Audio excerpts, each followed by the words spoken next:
Alors, je vais faire très original. Merci beaucoup. Merci beaucoup donc, à la maison Heinrich Heine de nous accueillir. Merci beaucoup Charles et Justine pour tout votre travail. Alors, je vous propose de commencer tout de suite en faisant une présentation très très succincte des différents intervenants que nous avons le plaisir d'accueillir ce soir. Donc, Jean-Luc Sauron est conseiller d'État délégué au droit européen et professeur à l'Université Paris-Dauphine. Nicolas Hubé est maître de conférence à l'Université Paris-Panthéon-Sorbonne et Aline Robert est rédactrice en chef d'Euractiv France.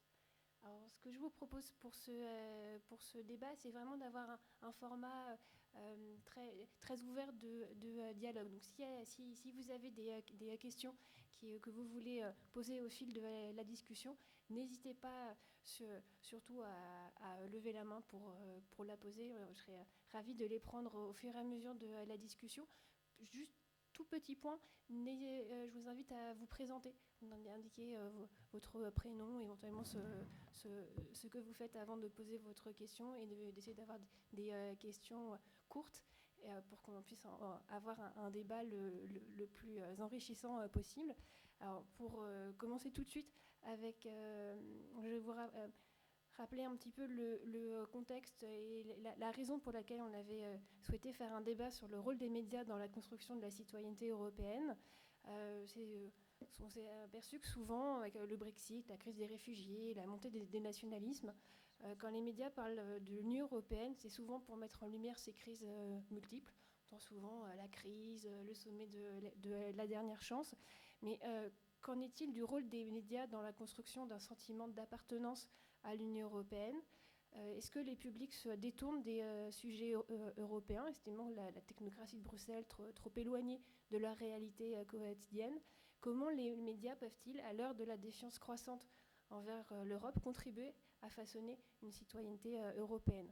Alors, première question peut-être. Quel traitement on peut faire de la construction de la citoyenneté européenne? Alors, peut-être pour commencer, comment peut-on définir la citoyenneté européenne à différentes dimensions, une dimension plutôt juridique, d'autres plus politiques? Alors, je me tourne vers Jean-Luc Sauron, si vous voulez répondre à cette question. Y répondre, je ne sais pas, c'est quand même beaucoup. D'abord, je remercie bien sûr tout le monde, les puissances invitantes, le temps, tous les courageux qui ont bravé absolument tout, les transports en commun. Mais vous avez bien fait de venir parce que tout ce que vous avez voulu savoir sur l'Europe sans jamais oser le demander, vous le saurez ce soir. Et donc c'est quand même un bon point. Sur la citoyenneté, je dirais un mot sur la citoyenneté et un peu sur ce que vient de dire Marie Six. Sur la citoyenneté européenne, vous savez, c'est quelque chose qui, bien sûr, pour le moment, est en réalité quelque chose où les nationaux ont du mal à identifier ce que l'Europe leur apporte en tant que droit citoyen. Ce sont nos amis danois, parce que le côté positif de l'Europe, c'est que nous sommes entourés d'amis, nous sommes tous amis, nous aimons tous avec passion. Nos amis danois, en 92, c'est l'époque de Maastricht, la plupart d'entre vous ne savaient même pas encore à l'époque ce qu'était l'Europe, avait exigé qu'on discerne bien qu'il y ait deux nationalités, deux citoyennetés, la citoyenneté liée à la nation et la citoyenneté européenne. C'est quand même très étrange cette méfiance, mais c'est aussi un État qui est, vous savez, très récent, puisque le Danemark, c'est fin 19e.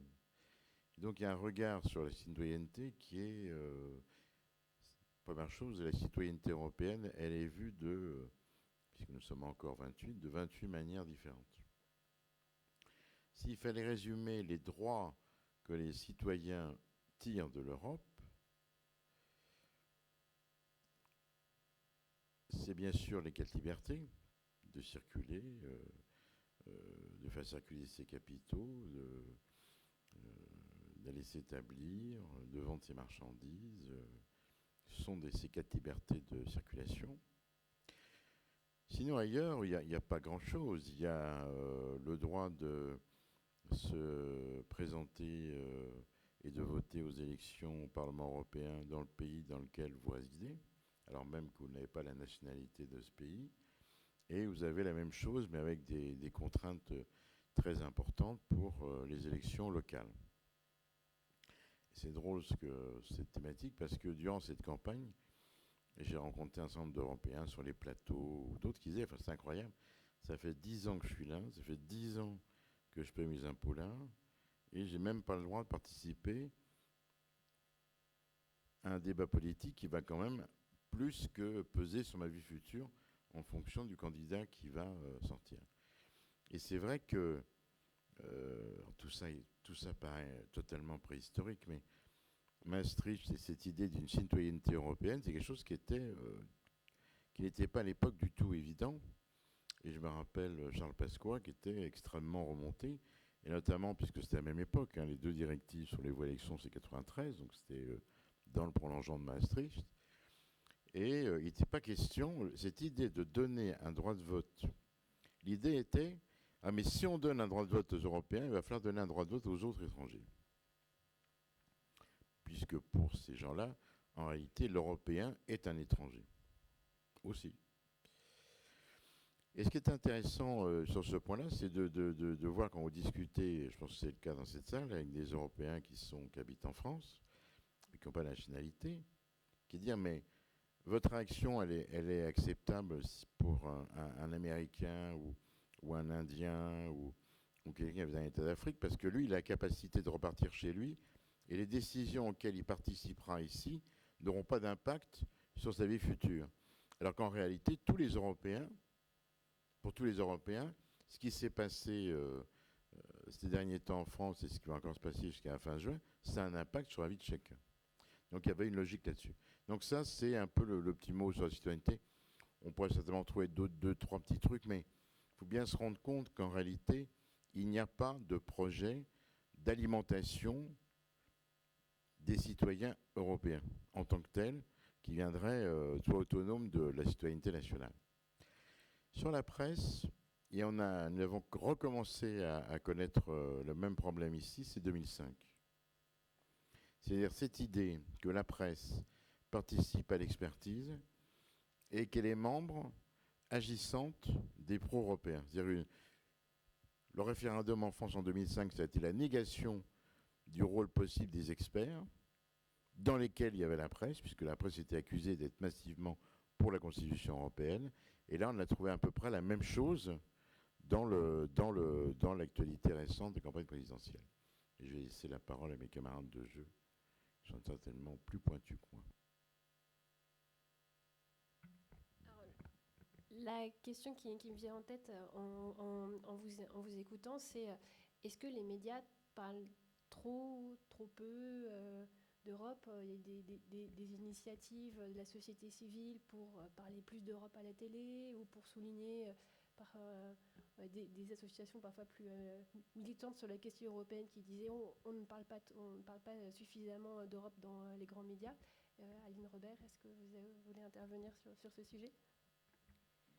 Oui, c'est vrai qu'en tant que rédac chef d'un média qui parle quasiment que d'Europe, moi, j'aurais forcément l'impression que les autres médias n'en parlent pas. Alors, c'est peut-être une vision un petit peu biaisée. Cela dit, objectivement, sur la couverture de ce qu'est l'Europe politique aujourd'hui, on a une couverture qui est modeste. Je crois que ce serait compliqué d'admettre autre chose, en tout cas en France. On a une couverture qui est assez limitée, à moins qu'il y ait un intérêt un petit peu malsain à le faire. Et comme effectivement en 2005, on a vu pendant cette campagne que le thème de l'Europe, quand il était traité, c'était beaucoup l'Europe en négatif. On parle d'Europe quand on casse du sucre sur le dos des fonctionnaires européens, des institutions qui sont trop lourdes, du fonctionnement qui est trop compliqué, ou quand on veut sortir de l'Europe. Alors ça a toujours beaucoup d'éclat dans les médias. Les extrêmes ont une présence assez importante. Mais effectivement, sur l'espace consacré, en revanche, au fond, on peut vraiment s'interroger pourquoi nous et vous, d'ailleurs, vous regardez House of Cards et en même temps, vous avez... je pense qu'il y a beaucoup de jeunes Français qui n'ont aucune idée de comment se passe le système législatif européen. Alors que pour comprendre House of Cards, il faut vraiment être entré dans la tête d'un lobbyiste de Washington et connaître tous les rouages du droit constitutionnel américain. Donc je pense que voilà, on a un vrai problème, on a un décalage par rapport à ça. On s'intéresse peu à l'Europe qui a effectivement moins de pouvoir qu'un vrai État fédéral, mais où il se passe quand même énormément de choses parce qu'on a dévolu un certain nombre de pouvoirs aux institutions européennes. Donc on a un problème d'intérêt des médias pour le sujet qui me semble assez certain, qui n'est pas non plus simple à gérer parce qu'il y a aussi des questions économiques. Les médias, bien sûr, ils donnent à leurs lecteurs ce que leurs lecteurs ont envie de lire. Je pense qu'il faut vraiment garder ça en tête, et les télés, les radios aussi. La presse écrite est sans doute le lieu où on entend le plus parler d'Europe, parce qu'on a plus de place, on a peut-être plus de journalistes aussi qui travaillent sur le fond de ces questions. Mais globalement, effectivement, l'espace pourrait être avantageusement creusé un petit peu.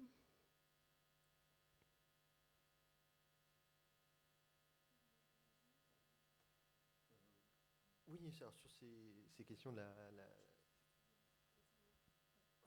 sa question de la médiatisation, est-ce qu'il y en a trop ou pas assez? Je crois que quand on regarde, j'ai participé à un certain nombre d'enquêtes sur ces questions-là, il n'y a jamais eu beaucoup d'Europe, il y en a un peu plus, il y en a un peu plus qu'il y en a eu avant. Donc c'est la question du verre à moitié vide ou à moitié plein, donc on en parle beaucoup. Il n'y a pas de grande variation nationale, c'est-à-dire qu'on ne parle pas beaucoup d'Europe ailleurs non plus. Et en France, on en parle plutôt plus que dans un certain nombre d'autres pays, avec deux exceptions historiques que sont le Royaume-Uni et l'Allemagne, mais qui, pour des raisons historiques, ont été les pays à avoir envoyé le plus de correspondants dès 1950, dès la mise en place des institutions européennes. Alors après, la difficulté, pour revenir sur... Il n'y a pas que les questions économiques, il y a aussi comment on en parle. Alors on en parle beaucoup lors des sommets. Parce que c'est très simple, c'est qu'on a des têtes qu'on reconnaît. Parce que le cadrage journalistique, c'est un cadrage national. Donc quand on voit Merkel versus un président français, on arrive à raconter une histoire. Quand on voit un commissaire européen slovaque ou letton, on ne sait pas trop quoi en faire.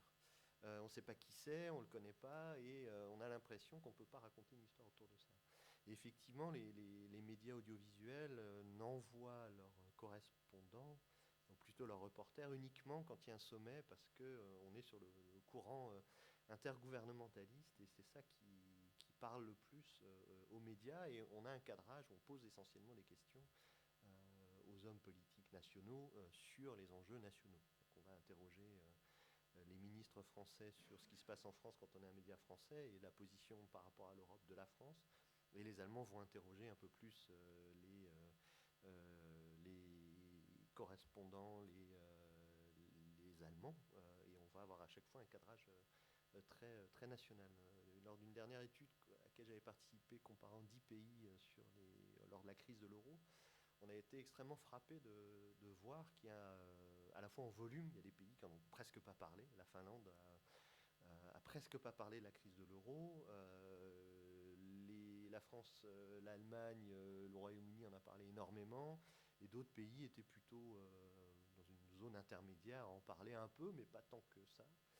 Et le cadrage, l'écriture journalistique était une écriture très, très nationale, parce que simplement elle doit être compréhensible par le lecteur. Et c'est ça qui rend aussi la chose très, très compliquée.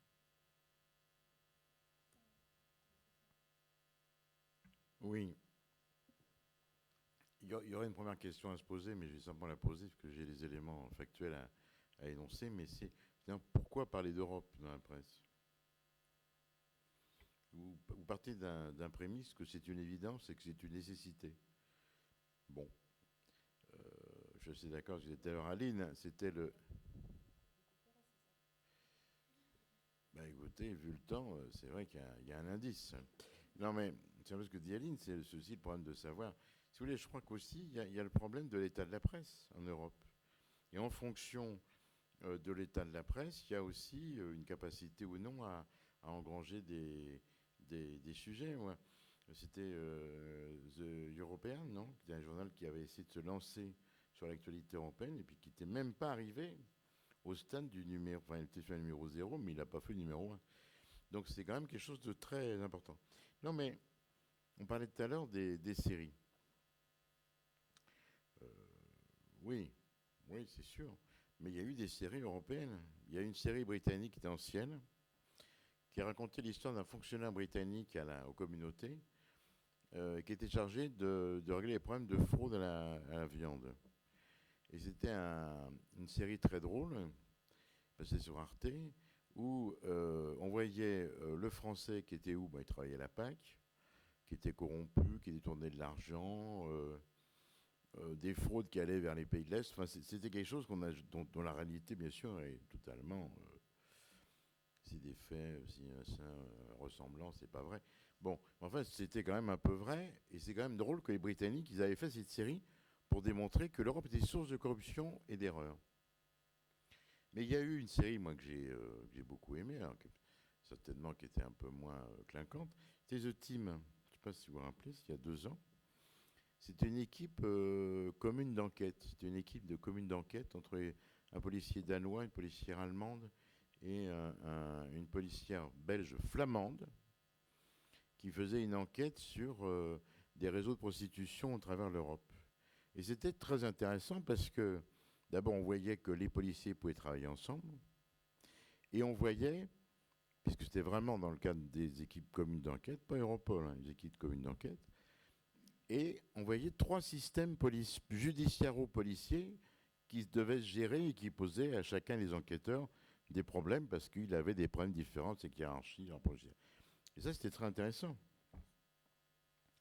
Mais il faut des producteurs, des scénarios, c'est tout, c'est ça. C'est vrai qu'House of Cards, c'est une autre psychologie, mais on ne va pas non plus... Même si House of Cards, c'est que l'origine, c'est une série britannique, en fait. Bon, donc quand même. Mais peut-être que les mémoires du quinquennat qui vient de s'écouler pourraient faire l'objet d'une série palpitante sur les coulisses des sommets européens.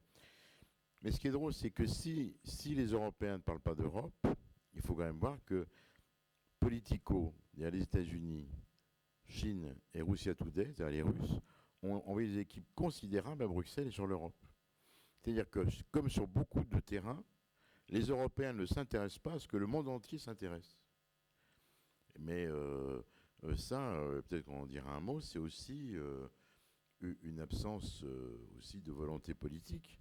C'est-à-dire que le problème très français, ça nous a coûté le référendum de 2005, ça a failli nous coûter cette élection, nous coûter en termes pour les Européens, c'est le fait de savoir finalement qui fait quoi. Et les Français, l'élite politique française a beaucoup de mal à expliquer à sa population sa responsabilité qui reste, mais aussi tout ce que l'Europe fait pour chacun. Je ne parle pas des panneaux sur les routes, non. Comment ça se passe? Voilà, comment ça se passe? Il y a beaucoup de choses en Europe que les États ne sont plus en capacité de faire en dehors de l'expertise européenne et des autres. Ça, il faut le dire. Par exemple, les frontières, après je me tairai, c'est promis. Les gardes frontières, il n'y a pas un État qui est capable aujourd'hui de garder ses frontières. Donc, où on a un corps commun pour le frontière extérieur, ou l'intérieur, c'est pas vrai. Ça a été une escroquerie. Et je ne parle pas des chiffrages. Plus personne aujourd'hui, quand il y a eu les attentats de novembre 2015, la police belge est allée en face de la police française dans le nord, les Allemands en face des Français dans l'est, les Italiens... Nous sommes arrivés à garder nos frontières 2 à 2. Mais nous n'étions pas en capacité, mais nous n'étions plus en capacité de les garder en tant que telles.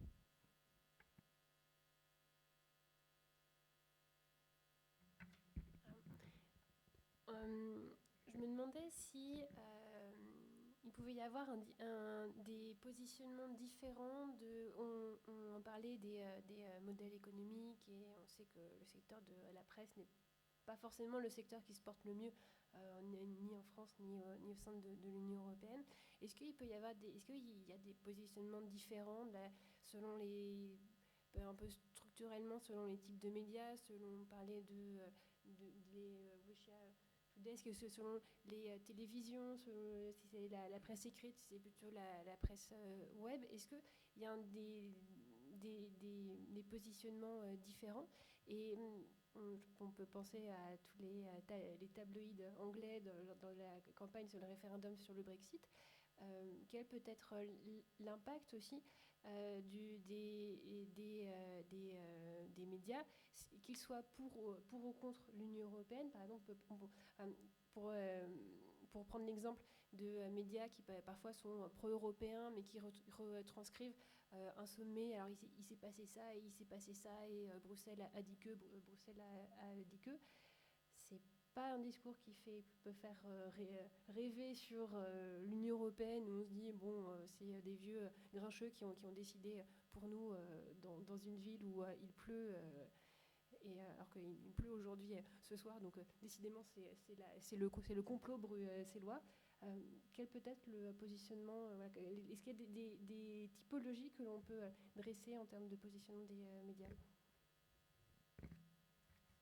Alors, effectivement, on va revenir à des questions existentielles du journalisme. Qu'est-ce que c'est une bonne histoire? Comment on écrit un article quasiment. Alors je pense qu'effectivement là, je pense que chacun a un petit peu sa recette en fonction des différents pays. Et il y a différents types de journalisme qui ont des maturités différentes aussi, et différents types de modèles économiques. La presse britannique que vous avez citée, je pense qu'elle est vraiment la plus dynamique d'Europe, quoi, avec un nombre de lecteurs important qui continuent à payer pour leurs journaux, ce qui est un petit peu le problème de toute la presse en général. Dans les États du Sud, on a des situations assez disparates, mais globalement, dans les derniers entrants, par exemple, on a encore des problèmes de liberté de la presse dans certains pays quand même. Donc, dans ces conditions-là, c'est pas très facile d'avoir un secteur des médias qui est très développé et qui va parler d'Europe ou d'autres sujets de façon totalement indépendante. Donc, on a quand même un paysage très varié, avec moins de moyens, effectivement, en période de crise, pour des questions qui font pas énormément de clics ou énormément de ventes de journaux, parce que c'est bien beau d'avoir une ligne éditoriale, mais il y a aussi des contraintes économiques. Et moi, j'ai 17 ans d'expérience du journalisme. Quand j'ai commencé, on allait suivre les sommets de l'OPEP en allant dans les 3 étoiles ou 4 étoiles avec les représentants. Je veux dire, c'est fini, ça, quand même. Et encore, c'était pas l'âge d'or. La presse aujourd'hui, ne serait-ce que pour envoyer un correspondant à Bruxelles, pour certains médias français, je pense que ça devient compliqué. Il faut vraiment qu'il se passe quelque chose. De les envoyer de façon régulière, non, c'est quoi ton histoire? Ce que je veux dire, c'est qu'il y a un vrai sujet économique vraiment dans cette couverture, qui fait que, ok, on veut bien parler d'Europe, mais il faut que ça nous rapporte soit des clics, soit des lecteurs, soit une belle story à un moment. Donc c'est un petit peu compliqué de mêler ça. Alors c'est vrai que les tabloïds britanniques, eux, depuis toujours, ils ont pris le parti de taper sur l'Europe, et ça fait toujours beaucoup vendre. Alors après, je pense qu'il faut aussi voir la responsabilité des médias et la responsabilité des politiques. Parce que pendant toute la campagne du Brexit, ils ont quand même répété des choses totalement fausses que les politiques disaient. Donc voilà, ça devient un petit peu compliqué, je pense, aussi pour l'espace médiatique européen, quand on a en face des politiques qui ne suivent pas du tout. Et je pense qu'en France, on est mieux loté dans la mesure où ils disent un peu moins d'erreurs factuelles, par exemple. Mais en revanche, déjà il y en a. Et puis, on ne nous parle pas non plus très fidèlement de ce qui se passe à Bruxelles. Quand Ségolène Royal revient à Paris et dit c'est scandaleux ce que Bruxelles a voté alors qu'elle vient de le signer. Il y a vraiment, c'est ce qui s'est passé sur le problème du Dieselgate. Il y a vraiment des sujets de fond et pour lesquels les médias ils sont responsables, mais que partiellement. Je pense qu'il faut vraiment un peu partager partager les responsabilités. Après, le fait que la presse britannique est très dynamique, je pense que c'est assez indépendant finalement de toutes ces questions. En revanche, ce qu'on peut observer, si on prend un petit peu de recul, vous avez dit que les médias américains, les médias russes, les médias chinois s'intéressaient à l'Europe, et c'est vrai. Je crois que la nationalité la plus accréditée en nombre de cartes de presse à Bruxelles, c'est les Chinois. Non, c'est les Chinois. Alors, dans les...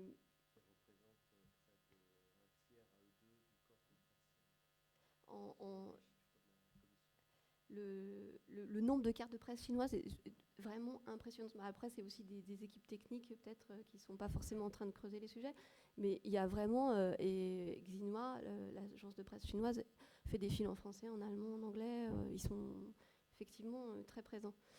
Après, il y a un autre sujet qui n'est pas un sujet médiatique, qui est un sujet de propagande. L'Europe fait de la propagande. On a une équipe de 11 personnes à la commission qui fait de la propagande anti-russe. Alors, ils ne sont pas beaucoup, ils ont 0 moyen, ils ont 0 budget, mais ils essayent. Ils vont en Moldavie, ils font des petites vidéos, ils essayent d'expliquer aux gens que ben non, ce que leur racontent les Russes, c'est faux. Et face à ça, et c'est vrai que c'est quand même une équipe assez ridicule, face à ça, on a le gouvernement russe qui met 300 millions, alors je ne sais plus si c'est des euros ou des dollars, mais je crois bien que c'est des euros, c'est 300 millions d'euros sur la table tous les ans pour financer des médias qui vont expliquer que l'extrême droite c'est formidable et que la Russie c'est formidable et que l'Europe ça va pas du tout, il faut que tous les pays en sortent. Donc on a Russia Today et Sputnik qui font ça très bien. Mais voilà, c'est un modèle économique contre lequel les médias classiques peuvent pas lutter. En même temps, on n'essaye pas parce qu'ils racontent tellement d'erreurs que ce serait un peu compliqué. Mais ce que je veux dire, c'est que c'est autre chose. La propagande, c'est quelque chose qu'on a oublié dans nos démocraties, qu'on tente d'éviter la plupart du temps, que la Commission ait pris la responsabilité de demander au pays de lui envoyer des forces pour essayer de répondre à ce qui se passe aujourd'hui sur le front russe, enfin en tout cas pour les populations russophones. C'est un tout petit pas, mais qui ne sert pas à grand-chose par rapport aux montants qui sont mis en face.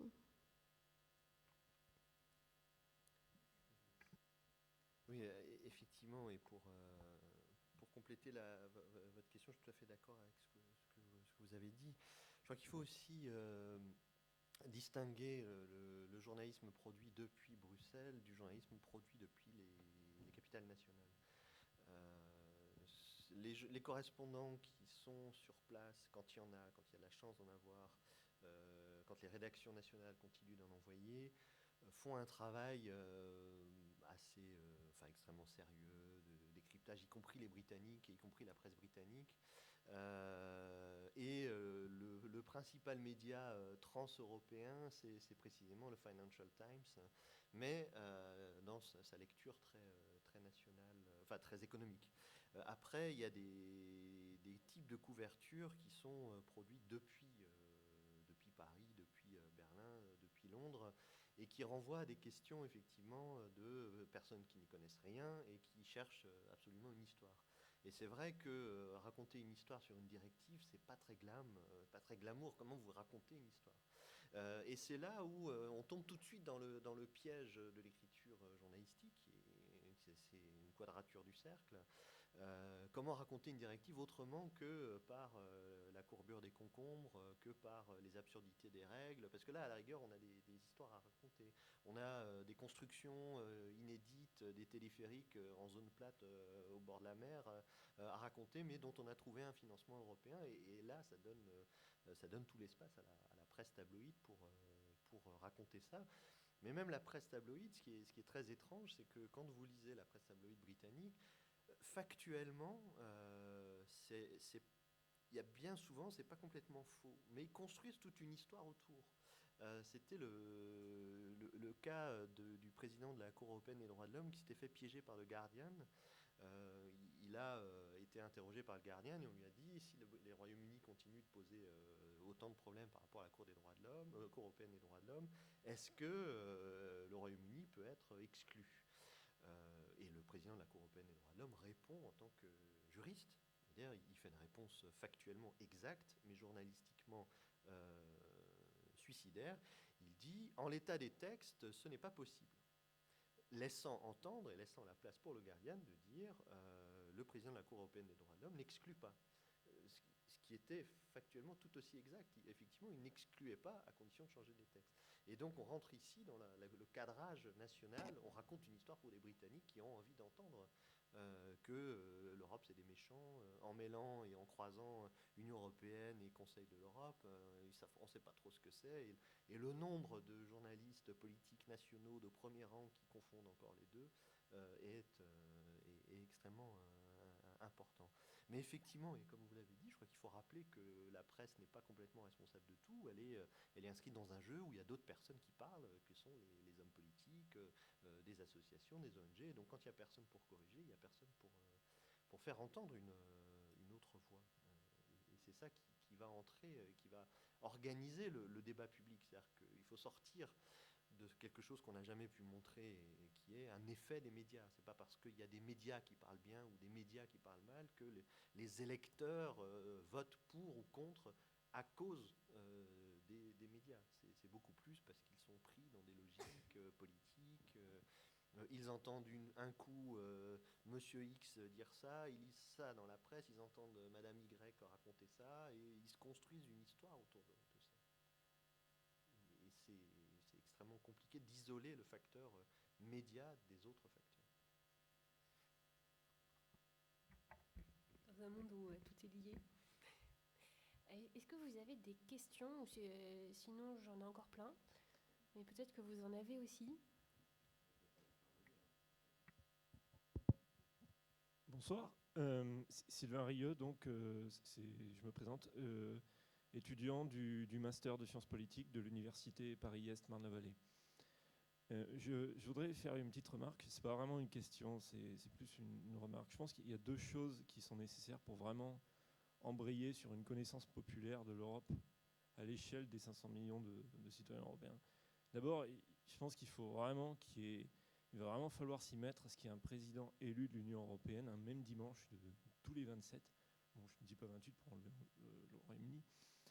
Et il faut vraiment, comme les Américains élisent leur président fédéral, il faudrait, comme les Indiens élisent un Premier ministre fédéral, comme les Brésiliens élisent un président du Brésil, il faut que l'Europe élise un président un même dimanche. Il va falloir passer par là, parce que les hauts dirigeants comme Juncker, Tusk, pour l'instant, du fait de leur manque de, peut-être pas de légitimité, mais du fait qu'ils n'ont pas été directement élus, ils n'ont pas le rayonnement médiatique que pourrait avoir un président élu comme Barack Obama en 2008, voilà, par exemple. Et deuxièmement, ce qu'il faut aussi, c'est qu'il y ait une dimension esthétique forte. Le pouvoir fédéral américain est très médiatisé parce qu'il a une dimension esthétique, il a une dimension de majesté. Il est majestueux. Le pouvoir national français, c'est l'Élysée, c'est l'Assemblée nationale, c'est prestigieux. Les gens savent parce qu'on peut relier ça à une certaine dimension esthétique. Au niveau de l'Europe, on reste dans une approche philosophique. Enfin, peut-être je me trompe, peut-être que je vois les choses de façon trop biaisée, mais peut-être que c'est encore un peu trop bureaucratique, un peu trop matérialiste.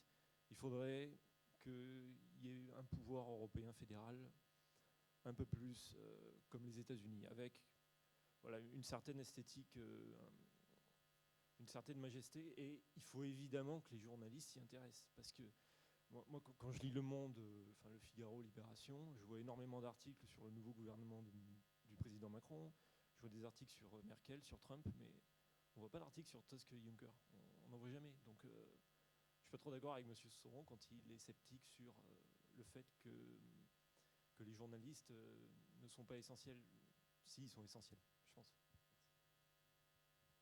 Moi, je pense que ça fera plaisir pour vous d'entendre ça. Alors si vous voulez réagir l'un ou l'autre, le Berlaymont, c'est vrai que ça fait pas... Alors d'abord, je ne comprends pas ce que vous dites sur les journalistes ne sont pas essentiels.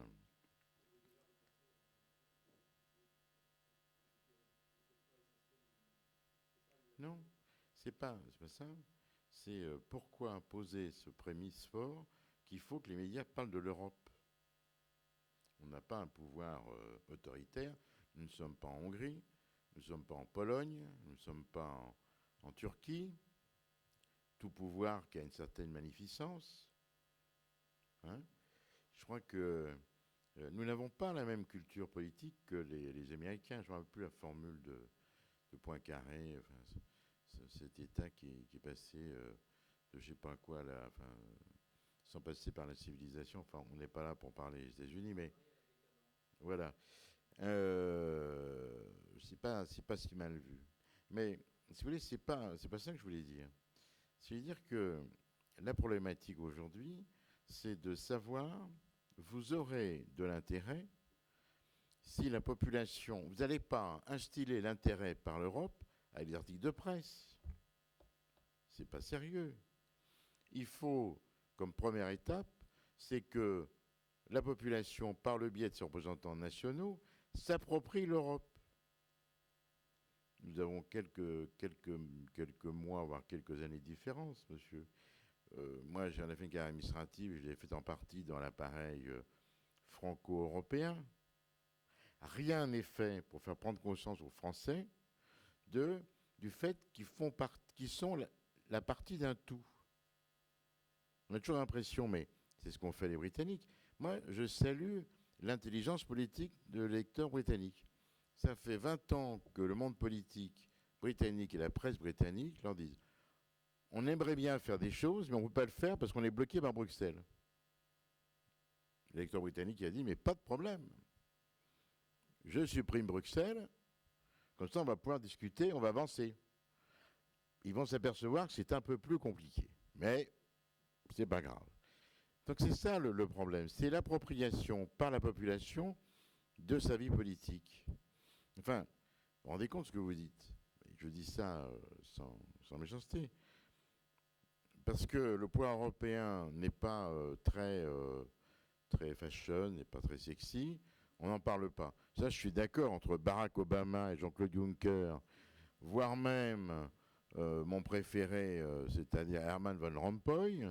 C'est sûr que c'est pas glamour. Hein. Herman, Tusk, c'est pas glamour. Hein. Ça, on est d'accord. Mais est-ce qu'un homme politique s'est fait pour être glamour? Hein, ils ont fait du glamour. Maintenant, ils ont Trump. Donc, je vais vous dire, c'est un pouvoir politique. Quoi. Un tout petit mot, mais c'est pas le moment, puis je vais rendre le micro à mes camarades. Il n'y a jamais eu de pouvoir fédéral construit sur de l'existant. Si vous l'oubliez, ça, les États-Unis, quand ils ont fait la Constitution fédérale en 1776, on ne peut quand même pas dire que c'était massif, l'occupation du territoire, ils étaient très vieux, d'accord? Ils ont fait un truc sur le papier.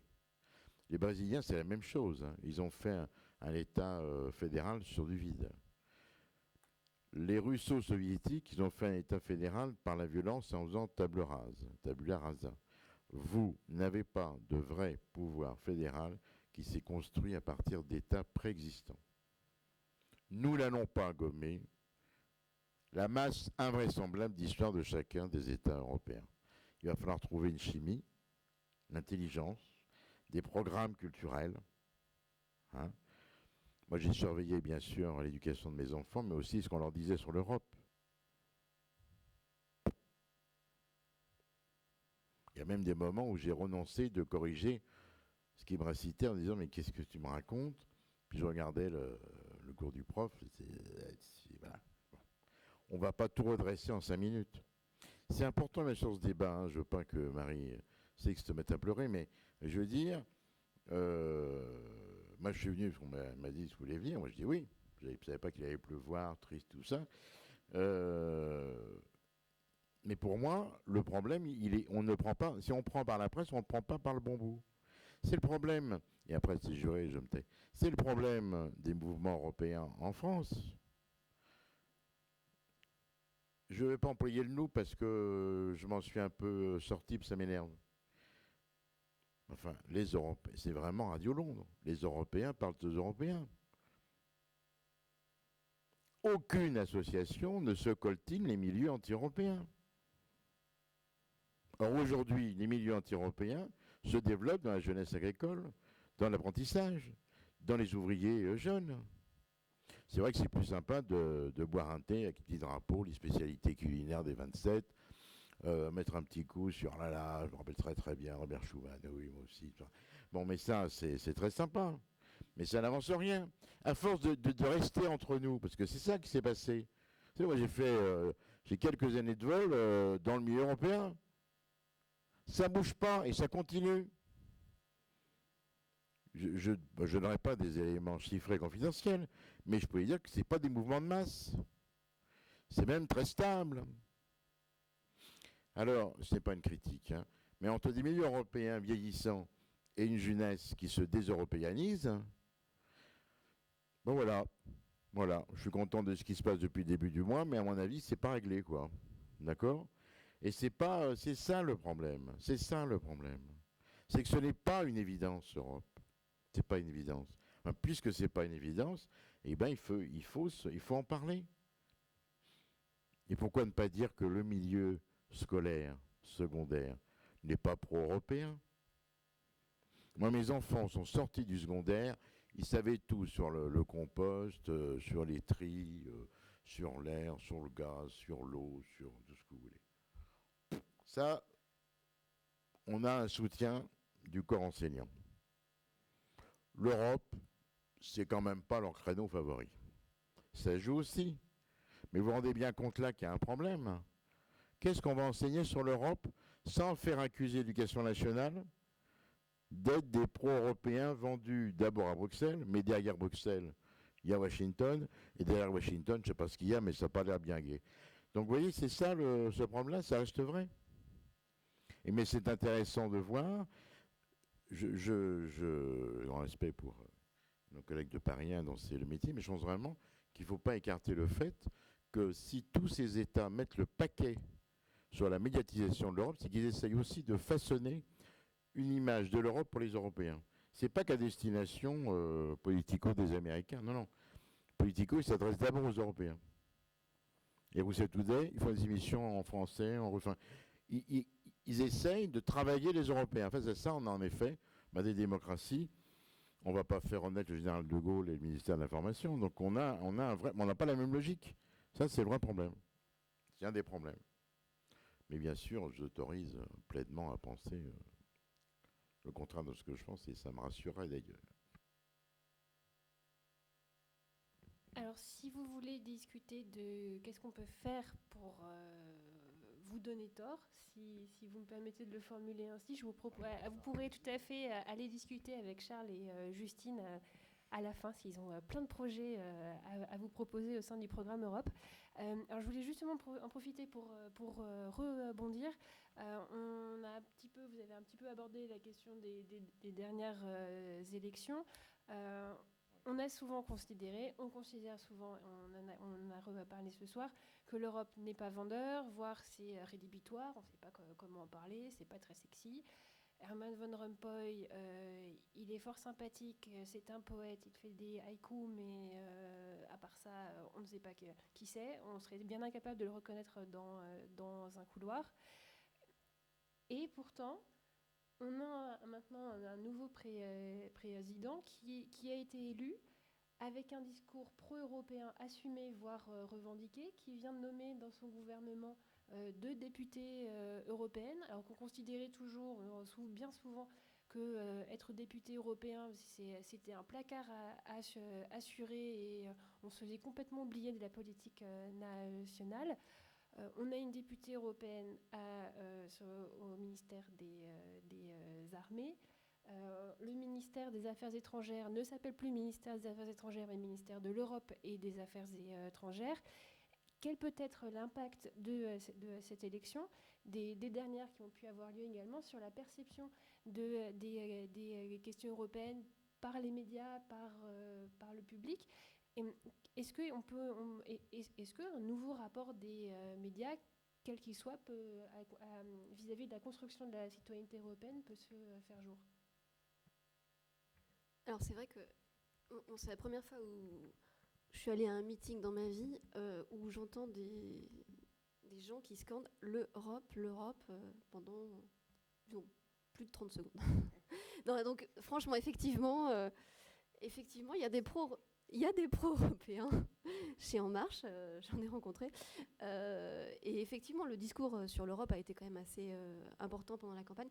Cela dit, honnêtement, je ne pense pas que ça ait fait l'élection non plus.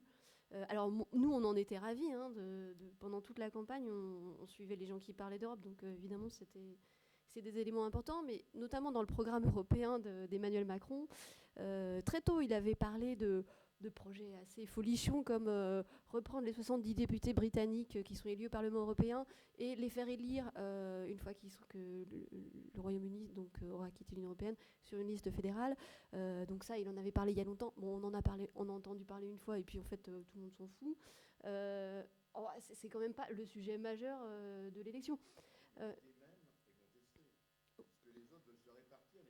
On est d'accord. De toute façon, je dis pas que l'idée va marcher, mais ce que je veux dire, c'est que même cette idée, on n'en a quasiment pas parlé. Donc, effectivement, le sujet est monté parce que le chef de l'État, celui qui est maintenant chef de l'État en a parlé et a l'air vraiment motivé, en tout cas dans le discours pour l'instant sur le sujet. Donc, on a une ouverture. Je pense qu'on pourrait avoir une ouverture.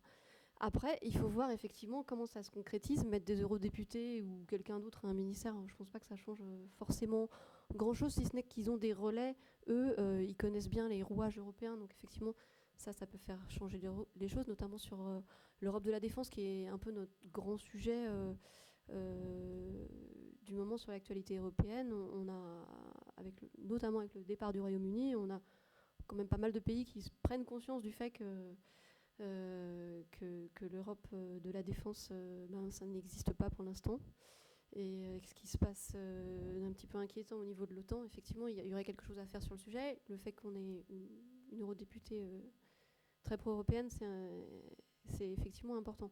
Mais de là à penser que, voilà, comme par magie, l'Europe est sauvée, je pense qu'effectivement, il va y avoir des étapes et aussi c'est une question de crédibilité. Je pense qu'il faut que le gouvernement français, c'est bien beau qu'il dise qu'il soit pro-européen, il faut aussi que les autres partenaires, les 27 le croient, enfin les 26 autres aient confiance en lui. Donc voilà, pour l'instant ils ont beaucoup d'espoir. Moi j'étais à la session du Parlement européen à Strasbourg cette semaine. Je peux vous dire qu'on entendait parler de Macron mais tout le temps, dans toutes les bouches. Donc il y a vraiment un certain soulagement aussi qu'il était élu, mais il y a vraiment aussi beaucoup d'espoir qui repose sur lui. Alors maintenant, attention, il faut quand même être au rendez-vous, faut pas dévier. Je pense qu'il y a vraiment des sujets sur lesquels, justement, la création d'une citoyenneté européenne, on en a raté beaucoup de sujets.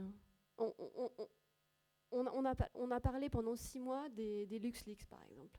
Je veux dire, la question de l'impôt, la question de la fiscalité, comment on s'organise pour lutter contre les entreprises qui font de l'éviction fiscale. Ça, c'est un sujet qui pourrait faire prendre conscience aux Européens qu'on est tous dans le même bateau, quoi. Ça, c'est un sujet qui pourrait susciter une espèce de citoyenneté européenne. Ah oui, on est là, on achète tous des iPhones et Apple ne paye pas d'impôts. Quelle logique ça a ? Le fait qu'on est tous en train, tous les États sont en train de se faire concurrence à qui va faire le payer moins d'impôts pour essayer de gagner un peu d'industrie ou au moins un peu d'emploi. Et nous, citoyens, on les regarde faire sans rien dire. C'est pas possible. Donc je pense qu'on a des sujets comme ça sur lesquels c'est aux politiques aussi de monter, de regarder les choses en face, de dire les rescrits fiscaux, nous en France, on en a un certain nombre. Voilà, qu'est-ce qu'on en fait ? C'est sur des sujets comme ça assez concrets, je pense, qu'ils touchent potentiellement les citoyens, en tout cas qui en ont conscience qu'on pourrait faire avancer les choses. Mais ouais, effectivement, il ne suffit pas seulement d'avoir un petit drapeau européen, de l'agiter. On l'attend vraiment au tournant. Il faut vraiment qu'il se passe quelque chose de concret dans les mois à venir pour faire bouger les lignes. Oui, pour répondre aussi en un mot, non, à la question qui était formulée précédemment. D'autant plus ou d'autant moins que la dimension européenne, alors certes on a retenu sa marche au Louvre, mais dans l'entre-deux tours, on ne voyait plus que des drapeaux bleu, blanc, rouge, et les drapeaux européens étaient, il y en avait quelques-uns, mais ils étaient au fond de la salle. Donc lui-même a rétro-pédalé sur cette question. Je pense que c'est pas l'élection ni d'un président fédéral parce que ça supposerait déjà qu'on soit dans un ordre fédéral. Alors, à la rigueur, contentons-nous déjà d'un Spitzenkandidat et d'un président de la Commission issu du Parlement européen, comme vous avez cité des régimes présidentiels fédéraux. L'Allemagne n'a pas de président élu et il y a quand même une forme d'identification, une forme de chancelier via le parlementarisme. Alors le Parlement européen pourrait jouer tout à fait cette chambre, mais là encore, c'est pas uniquement cette dimension-là qui du jour au lendemain va changer les choses. Parce que je crois que nos concitoyens sont, avant d'être eurosceptiques ou eurocritiques, comme on les rabaisse beaucoup, quand on regarde, quand on les écoute, vous disiez précédemment, il faut aller les regarder. On avait fait toute une enquête auprès de 300 citoyens français qu'on a interrogés dans tous les milieux, etc. Ils sont beaucoup plus euro-indifférents. L'Europe, ça ne me concerne pas, c'est un autre truc, c'est loin. Et ce qui a construit les nations, c'est un imaginaire collectif, c'est de la mémoire collective, c'est aussi une politisation par implication. C'est-à-dire quand on voit dans la campagne, le problème de l'Europe, c'est qu'il n'y a pas de guichet, alors que les États-nations ont, vous parlez de l'école, ils ont des écoles, il y a un drapeau et tous les citoyens passent par l'école. Il n'y a pas d'école européenne, c'est pas une administration qui est capable aussi d'aide sur tout le territoire. Alors ça se fait pas et ça se fera pas même en 70 ans. Et c'est une longue construction, d'autant plus qu'il y a des mémoires historiques complètement différentes entre les pays de l'Est, la France, l'Allemagne, l'Italie, le Royaume-Uni. Donc tout ça va mettre un peu de temps. Mais c'est pas grave, et qu'au contraire, les crises et le fait qu'on parle beaucoup d'Europe pendant la campagne, c'est-à-dire que les eurosceptiques en ont beaucoup parlé, et ben ça fait exister l'Europe aussi. On parle d'Europe parce qu'il y a des gens qui en parlent, alors très mal, et ils le critiquent et ils veulent en sortir, mais au moins on en parle, au moins on explique. On peut aussi expliquer pourquoi la folie de Marine Le Pen de vouloir sortir de l'euro. Quand on est dans la zone euro, concrètement, ça peut poser, c'est pas juste comme ça crée des problèmes très concrets sur la dette privée, comment on rembourse sa voiture, sa maison. Mais là encore, je trouvais que les candidats pro-européens n'ont pas embrayé là-dessus. C'est-à-dire que prenons le discours de sortie de l'euro et allons-y sur l'Europe par implication. Si on sort de l'euro, c'est les crédits de votre voiture qui, 2 ans après, auront flambé parce que votre dette est en euros et on sera passé au franc. Et il faut attaquer comme ça, mais il ne faut pas avoir peur du coup de la confrontation. Et on le voit bien dans l'entre-deux tours, qu'elle ne tient pas la route sur la confrontation. Qu'elle dévisse très vite, qu'elle ne connaît pas ses dossiers. Et donc il ne suffit pas de dire l'Europe, l'Europe, l'Europe, pour paraphraser un ancien président. Il faut aussi y aller. Il ne faut pas hésiter à politiser l'Europe. Et par la conflictualité, on crée aussi des sentiments d'identification. Ce que les historiens du 19e siècle ont très bien montré sur comment la République s'est imposée dans les campagnes françaises. Ça s'est fait aussi par ce qui est resté au cinéma dans Camillo et Pepone, mais qui s'est joué en Italie, mais qui s'est aussi joué à l'identique en France, par des conflits locaux sur quels sont les symboles, quels sont les enjeux. C'est pas le monarque présidentiel que vous rêvez d'un monarque européen, c'est aussi par des choses très très concrètes. Il y a quand même des progrès. Là encore, vous ne vous rendez pas compte, mais à chaque fois qu'il y a une élection dans un pays européen, la presse en parle, télé, radio, presse. Et vous verrez en février prochain, vous verrez en septembre prochain, nous suivrons la campagne allemande quasiment comme ils ont suivi la campagne française. Et en février, si ça tient jusque-là, nous suivrons la campagne en Italie comme personne. Et ça, je suis désolé, c'est quelque chose de quand même de très nouveau. Il-à-dire que petit à petit, tout le monde comprend que ce qui se passe à côté, ça me touche. Et c'est peut-être aussi un des grands acquis du Brexit, c'est que le départ, ce vote soi-disant national, cette liberté démocratique des Britanniques de choisir le départ, en réalité, ça ne concerne pas que les Britanniques. Ça concerne, parce que pour le moment, rien n'a commencé, rien n'a bougé, ça va concerner tous les Européens. Donc cette idée qu'on n'est pas enfermé dans un carré national, tout ce qui se passe, nous l'avons. Alors on l'a eu sur des scènes un peu dures sur l'immigration, sur le fait que faut quand même le petit balai assez pitoyable entre les Italiens et les Français qui se refilent les immigrés à la frontière. C'est pas du... Voilà, enfin, les Italiens sont complètement débordés par... et personne ne vient les aider non plus, enfin, je veux dire. Mais moi, parce que, reprenons quand même le gouvernement. Bien sûr, rien n'est fait, il faut qu'ils aient une majorité. Mais vous avez qui? Vous avez quand même Sylvie Goulard qui fait le pont, même à la Défense, elle fait un pont terrible avec l'Allemagne, l'Italie. Vous avez Marielle de Sarnez, qui est quand même une femme qui connaît très très bien la problématique européenne, ce sont bien les ministres des Affaires européennes, mais je veux dire, au-delà de ça. Mais le maire, c'est un homme qui a des très bons contacts aussi avec Chao Bleu et la droite allemande. C'est pas non plus un choix innocent, c'est pas que mettre quelqu'un d'autre. Donc je pense vraiment, et on pourrait comme ça peigner, il y a énormément de choix qui ont été faits dans la perspective européenne. Et ça, je crois que, vous savez, il y a quelques années, la composition du gouvernement, c'était un truc régional. Alors, il faut un mec d'Auvergne, mais là, c'est bon. Auvergne, ça coche, ça roule. On a un type Marseille, Marseille, c'est bon, ça roule. On a un type... Donc, on faisait un gouvernement avec des régionaux de l'étape. Voilà, tout le monde est représenté, c'est bon, hop, on y va. Là, la composition du gouvernement commence à être influencée par la nécessité de la crédibilité de nos partenaires européens. Voilà. Bon, en 70 ans, c'est pas mal. Ça progresse gentiment. Parce que il faut aussi voir vraiment d'où nous sommes partis. Et il faut quand même voir que les Européens sont arrivés à en faire... En 70 ans, qu'est-ce que l'Europe a fait?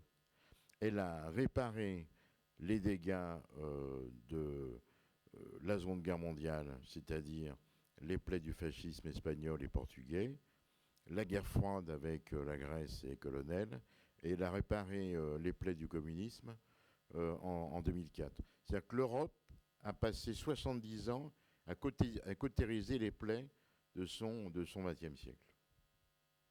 En réalité, je ne dirais pas que l'Europe démarre maintenant, mais presque. C'est-à-dire que c'est maintenant qu'il va falloir voir. Et ce n'est pas le moment d'être mou ou d'avoir un peu de dérapage, parce que s'il y a Russia Today, s'il y a les Chinois, s'il y a les Américains, c'est que tout le monde espère, le monde entier espère avoir une marge de manœuvre du fait de la faiblesse des Européens. Donc c'est vraiment pas le moment, de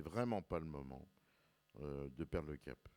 Mais ça va être ni simple, ni facile, ni une grande voie, et ce ne sera pas toujours win-win, comme dit l'autre. Et donc, la route est droite, mais la pente est dure. Enfin, je ne sais plus quelle était cette phrase philosophique. Voilà. Oui, celui-là, non, ça, non, rappelez pas, c'est horrible. Non, mais voilà. Et je pense, si vous voulez, qu'il y a quand même... mais encore là, il faut remobiliser les gens. Il y a des ministres français qui ne vont jamais au Conseil des ministres de leur secteur. C'est inacceptable. Inacceptable. Et je ne dirais pas qui, mais parce qu'il est décédé, un grand monsieur français, un grand politique français, très anti-européen, qui avait appelé voter non à Maastricht, commis d'affaires sociales, il n'a jamais foutu les pieds à Bruxelles. Donc il y a un moment, ça ne va pas. Hein, il faut être cohérent dans ce qu'on fait. Sinon, ce n'est pas possible. Et là, je ne suis pas d'accord. Je pense que la crise de l'euro, elle est en train d'animer une crise au sein du Front National, et que quand même, le débat sur les risques économiques qu'il y avait sur l'euro, ça a été une partie de la mobilisation d'un électorat centriste et droite d'entre les deux tours. Bien sûr, ce n'était pas l'Europe avec les drapeaux, mais le risque de l'euro, je crois que ça a quand même frappé beaucoup les gens. Bien sûr, ils étaient incapables de démonter leur truc avec ces deux monnaies parallèles, mais pas convergentes, mais pas divergentes. Enfin bon, c'est un truc qui existe. Hein. Ces monnaies parallèles existent dans des grandes démocraties, dans la péninsule arabique ou dans le cône sud-américain, donc des zones de plein développement. Hein, voilà. Donc c'est non mais c'est vrai qu'il n'y a pas eu assez de débats pour démontrer la faillite, l'aberration que c'était. Quoi. Mais aussi, c'est le problème, si vous voulez. Ici, il y a beaucoup de jeunes qui circulent, mais pensez aux jeunes qui n'ont pas quitté leur département, parce que pour eux, l'Europe, c'est rien. L'Europe, c'est rien. Pour se rendre compte de ce que c'est le confort de circuler sans contrôle. Hop, je suis dans la zone Schengen, je suis un citoyen de l'Union européenne, je n'ai pas de contrôle, je passe. Et d'avoir cette monnaie qui est échangeable avec n'importe quoi, qui vous permet d'acheter sur tout le territoire de l'Europe, y compris où il n'y a pas d'euro, écoutez, si ça, c'est pas une réalité, et ça, je l'ai connu, alors ça fait un peu le papé qui raconte, oncle Paul raconte, mais moi, j'ai connu dans jeune adulte avec les dollars.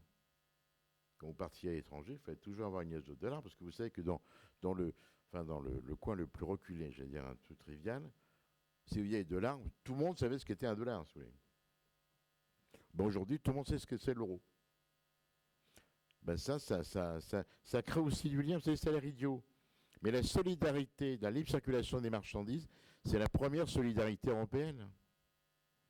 Parce que pour que vous produisiez, il faut échanger et les vendre. Et c'est vrai que ça va être quelque chose que les Britanniques vont... C'est un vrai problème, c'est un vrai impact. Parce qu'on ne se désintègre pas. On ne se désintègre pas. C'est-à-dire c'est très compliqué. En 70 ans, on s'est créé de tels liens que la peau s'est créée et qu'on ne rompt pas comme ça aussi facilement.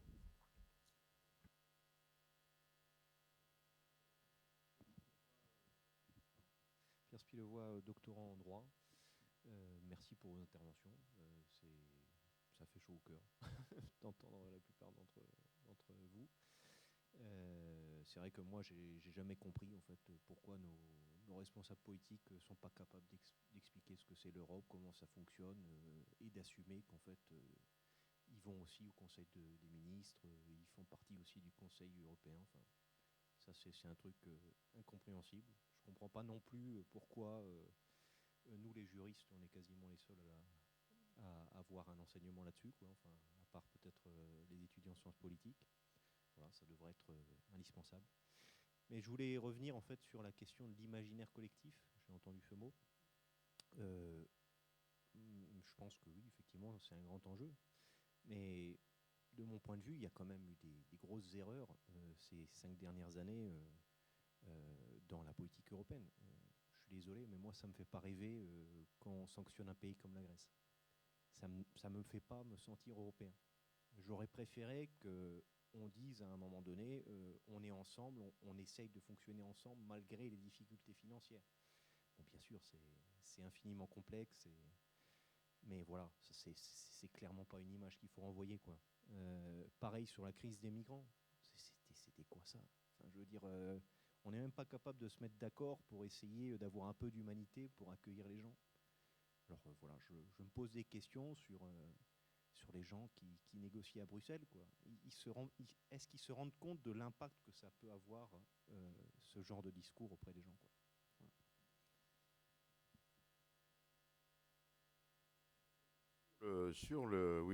Bon après j'en avais un micro, ce sera plus simple. Sur l'imaginaire collectif, on a un imaginaire collectif. Hein. Vous savez que les 2 monuments partagés par tous les Européens, c'est les monuments aux morts et la cathédrale gothique. Il y a des monuments aux morts partout en Europe. Et c'est vraiment un des rares continents où il y a ça. C'est intéressant aussi, si vous voulez. Alors cela dit, l'imaginaire collectif, il va se créer. Mais si je prends, et je reviens à ce que vous disiez tout à l'heure, Aline, mais vous avez raison sur la Grèce.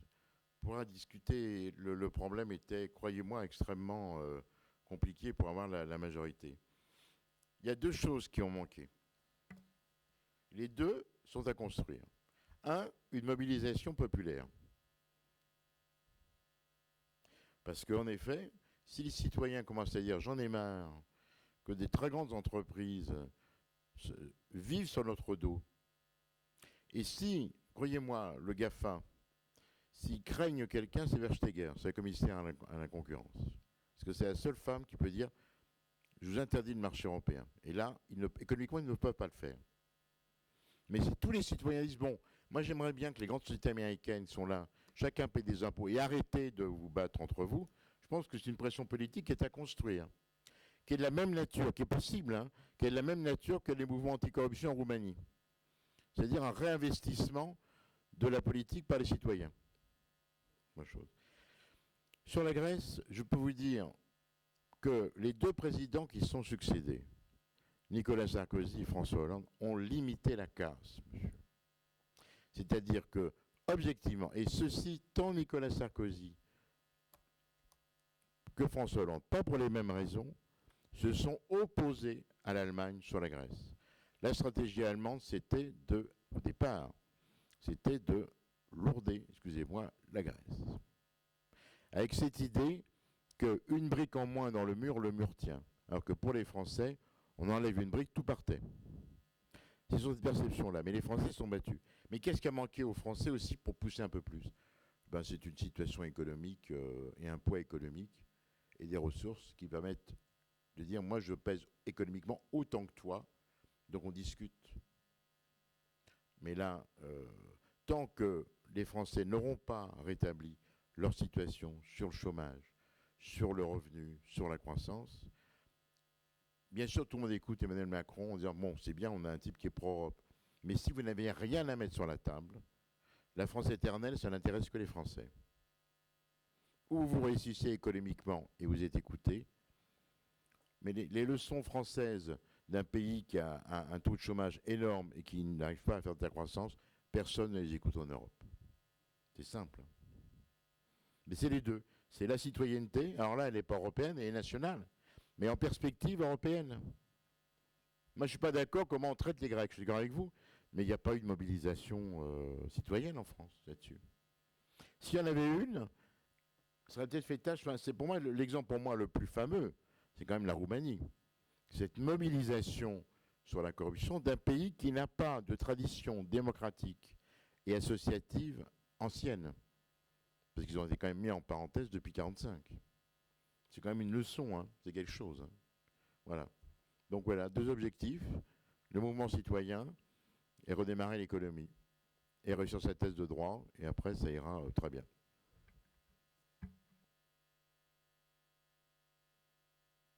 C'est la question des monuments aux morts, sauf que les monuments aux morts, c'est justement dans un cadre où on s'est opposé aux autres. On est mort dans les guerres. Oui, mais pour des raisons qui sont précisément anti-européennes.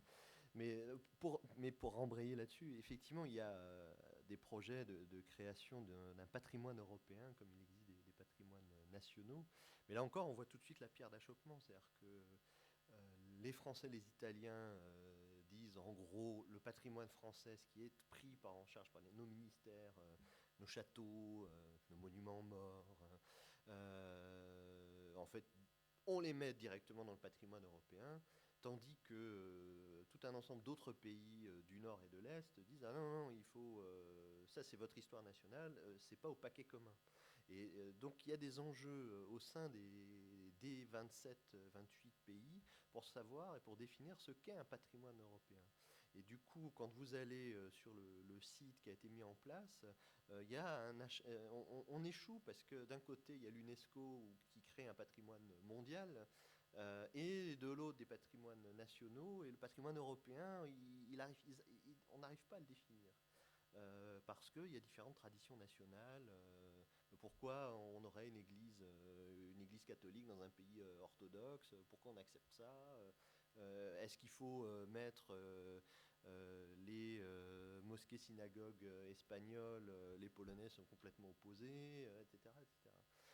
Donc ce qui était intéressant aussi de ce point de vue-là, c'est la création du parlementarium à Bruxelles, qui est un projet absolument génial en termes de muséographie, mais il y a tout de suite des enjeux nationaux, de savoir est-ce qu'on parle uniquement de Marie Curie, ou est-ce qu'on polonise son nom, est-ce qu'on garde que son nom polonais, et est-ce qu'on a le droit de mettre Curie dans son nom. Et du coup, on a une histoire qui est, pour le coup, une histoire très propagandiste de l'Europe, où tout est génial, tout le monde finit heureux et content et s'aime à la fin. Peut-être qu'à la fin, on sera heureux. Et les billets, par exemple, les billets d'euros, il n'y a pas de symbole. Il n'y a pas de monument réel. Oui, c'est ça. On manque pas en Europe quand même de ponts, d'églises, de trucs. Ben non, c'est des trucs fictifs. Justement pour pas favoriser. Enfin, c'est un peu la récréation quand même. Hein. Et chaque État peut mettre ses propres logos sur les pièces. Ouais. Donc c'est effectivement là tout de suite un problème. Et sur la question de l'imaginaire collectif, sans doute que l'Eurovision et l'UEFA aura plus d'impact dans la création d'un imaginaire d'appartenir à l'Europe. Et je prends cette boutade, mais parce que nous, dans les entretiens, on a eu des entretiens avec des jeunes qui nous disaient, bon, moi, l'UE, je ne sais pas trop ce que c'est, l'UEFA, je sais bien ce que c'est. Mais effectivement, c'est la création d'un espace géographique où on peut s'orienter.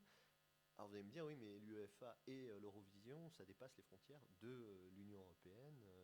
Oui, on retombe sur le même enjeu, tout comme le drapeau, qui est d'abord celui du Conseil de l'Europe, il y a plein de problèmes, mais ça va mettre du temps. Et peut-être qu'il faut être un peu patient, c'est-à-dire quand on sera mort et que nos enfants seront morts.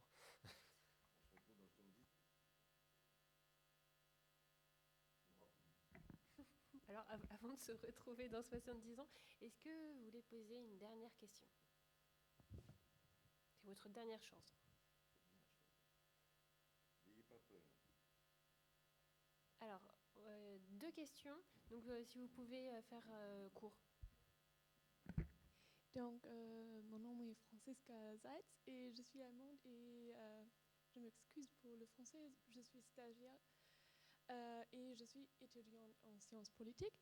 Et je voudrais justement proposer qu'on parle peut-être plus, je ne sais pas si on a beaucoup de temps pour ça, mais peut-être en retour. Si on parlait un peu plus ou pensait un peu plus sur vraiment les relations entre les médias et les citoyens, parce que les médias, oui, c'est pour informer les citoyens, pour fonder une sorte de citoyenneté souveraine, mais en fait, ce qu'on aussi, peut-être aussi pour remplir cette chante Europe, ce qu'on doit aussi penser, c'est ce qu'on va faire en tant que citoyen européenne. Vous comprenez? Donc, quelles sont notre activité ou nos actions en tant que citoyen européen en différence d'être seulement citoyen national? Ok, c'est ça. Bonjour, moi je me demandais, je me demandais si au sein des médias publics, il y avait une façon de parler de l'Europe qui était différente des médias privés, et si cette façon de parler de l'Europe, elle était différente sur les différents pays européens. J'imagine selon les politiques nationales évidemment, mais est-ce qu'il y avait des choses plus précises qu'on pouvait dire dessus? Merci.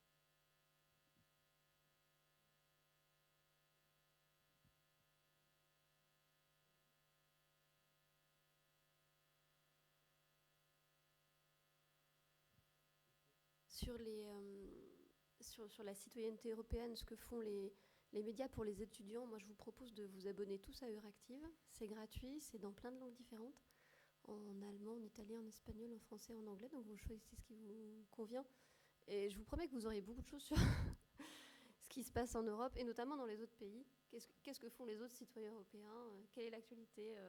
Et je pense que c'est important aussi pour l'espace médiatique européen qu'on entende parler, pas que de son pays, pas que des institutions, mais qu'est-ce qui se passe chez les jeunes en Roumanie et en Bulgarie, quoi. Donc je pense que ça, c'est un des éléments importants. Sur l'audiovisuel public, honnêtement, il y a des pays qui sont très libres. Donc vous voyez, comme la France, l'audiovisuel public parle de l'Europe, un petit peu. Pardon ? Notamment Véronique Auger, il y a des émissions comme Le Téléphone sonne aussi qui sont très présentes sur l'Europe. Il y a quelques journalistes qui sont très présents. Pendant la campagne, je pense que vous aurez vu David Pujadas qui, dès qu'on parlait d'Europe, on parle d'Europe, mais alors vraiment rapidement, hein, parce qu'on n'a pas trop le temps, et c'est pas ça qui va faire de l'audience. Enfin bon, ça ne m'a pas permis de rester pour autant, mais... mais honnêtement, je pense que c'est pas impossible. Mais non, honnêtement, les médias parlent peu d'Europe parce que c'est peu rentable. L'audiovisuel public, je pense, ne coupe pas à cette règle en général. Oui, non, c'est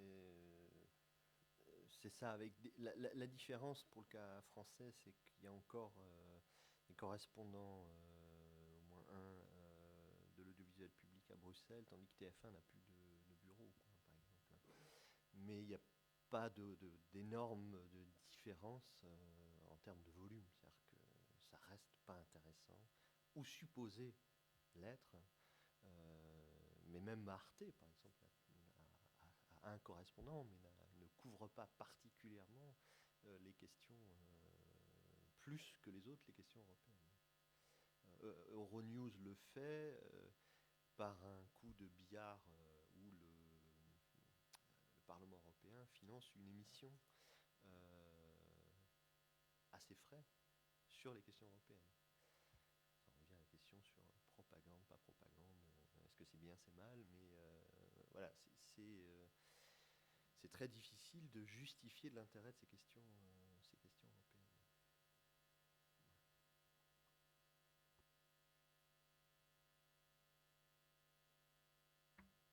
On en revient à la question du modèle économique. Donc, je vous propose, sauf s'il y a des regrets existentiels, vous ne pouvez pas dormir si vous ne pouvez pas poser votre question. Sinon, je vous propose de clore cette table ronde. Je vois pas de hurlements, donc a priori c'est bon. Ça va ? C'est comme pour l'Europe, D'accord. qui n'est pas très mobilisé. C'est la pluie, décidément. C'est le complot bruxellois. Donc, je vous remercie. Alors, je vous remercie beaucoup aux intervenants venus un soir tard pour discuter du rôle des médias. J'espère que le débat vous aura intéressé, vous aura donné des pistes de réflexion aussi.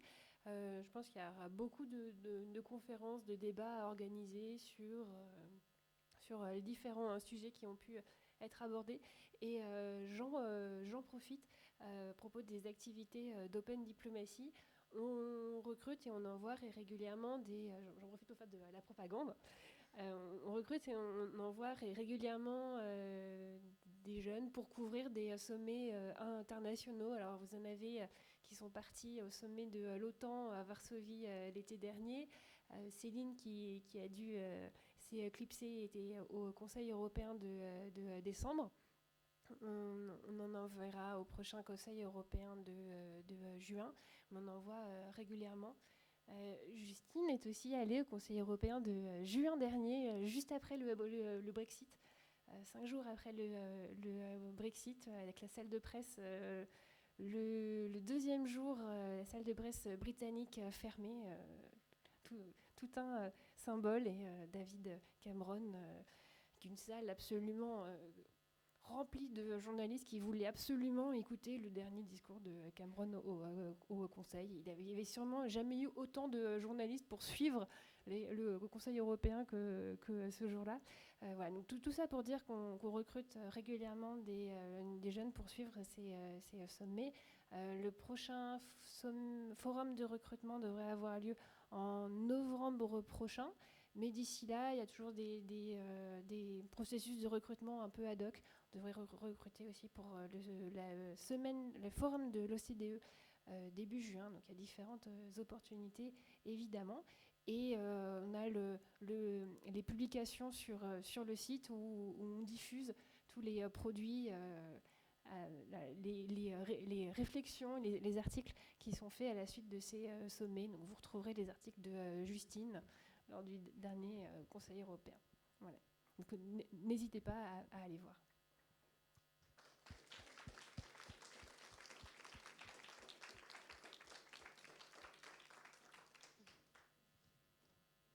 J'ajoute juste que vous pouvez continuer éventuellement quelques questions dans le hall. Il y a un petit pot qui est prévu pour le public et les intervenants. Retour aux choses triviales, mais voilà, ça se passe dans le hall.